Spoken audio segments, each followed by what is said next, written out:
Hey, this is a video on how to remove background noise in Descript. So when you open up Descript, this is what it's going to look like. You will click here, edit a video. We will upload a file that has background noise so I can show it to you.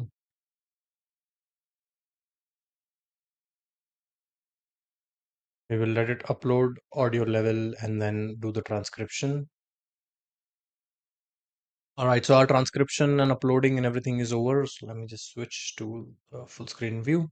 Okay, let me play this and you can hear the background noise. You've probably seen these. Right, so what I'm going to do is I'm going to select here. If this is not open, this is going to look like this. You'll click on Underlord and click on Studio Sound. It's going to apply Studio Sound.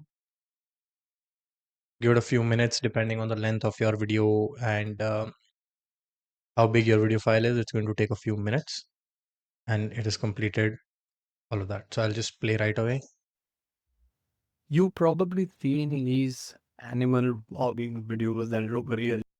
So a lot of times what happens is that it also cuts off your speech. So you click here and then you adjust the intensity until you feel like, okay, this is good enough.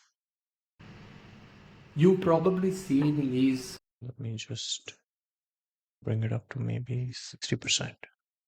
animal vlogging videos that look I like it. really cool on the internet everywhere. I like this. So this is how you can remove background noise in Descript.